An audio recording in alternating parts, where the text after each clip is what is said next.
So once you've cut all your construction board pieces, I don't usually like rules, but there needs to be a rule for this, because you have to make sure that each layer, so when you're building a side or a front or a back, you will cut 3 pieces of 1mm grey board for each layer, and then you need to glue them together. And that's why, and I have tried in the past doing it on a trimmer and a Caterpillar trimmer, and it's really interesting because actually you get a much better fit doing it on the scan and cut than you do on a trimmer. You know, when sometimes you just think, oh, I'll try this, it might be a bit quicker. It's definitely not.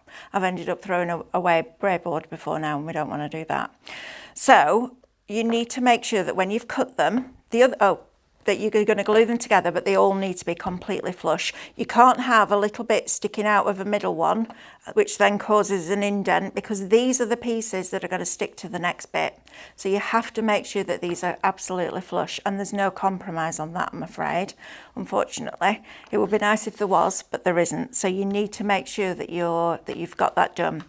So then what I've done is, because we couldn't get a hold of the tubs of pin flare glue gel for a while, I just bought these little containers. They were really cheap.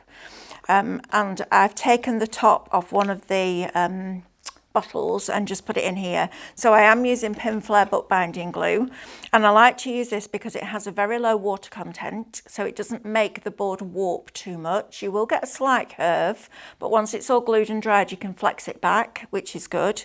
But you must make sure that you use a really good quality grey board. I can't stress that enough. And use a low water content glue, because if you don't, you'll end up with a paper mache, and you don't want that. So I found these spatulas, bought these online as well. Move it that way, then you can see, just a spatula. Make sure that when you're buying the jars, that the spatula fits in the jar. I got it right, but by look rather than judgment.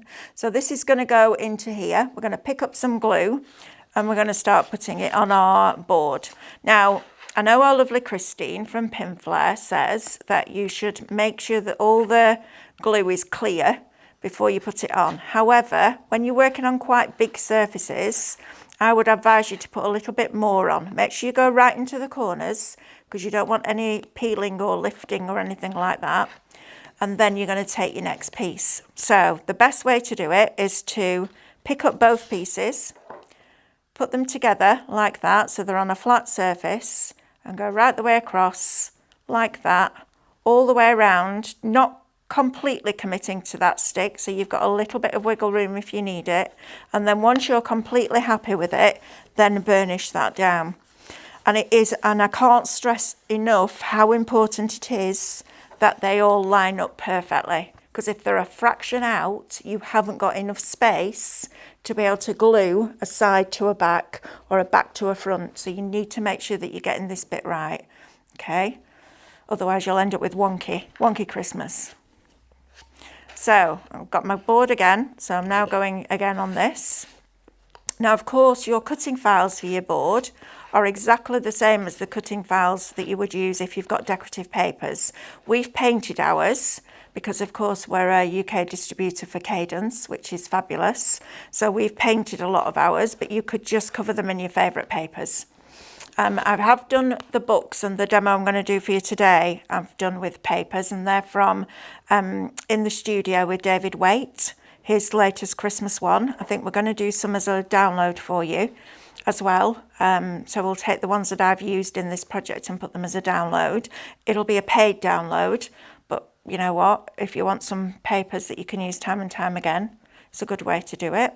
And then I'm just making sure that that is completely flush all the way around that edge, okay? So it needs to be absolutely perfect all the way around on all 4 sides, okay? So take your time on this bit. The machine's doing all the boring bit and cutting it for you. You make sure that you do this bit, because it's real. I can't even tell you how important it is. One bit out and you'll end up having to cut it again. So please just make sure that you cut it perfectly. Right, the other thing I find, and I have no idea why it does it, but I want to tell you just in case you find it.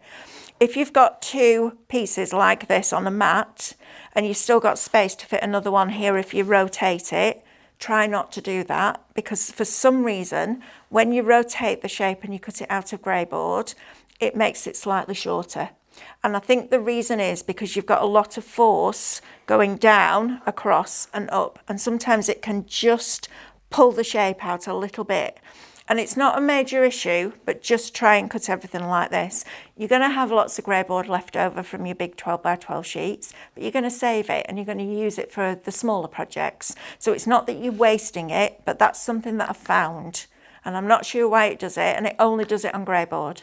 So I'm not sure why, but that's something that I wanted to just warn you about. So that's gluing grey board, and now we're going to start to build a project.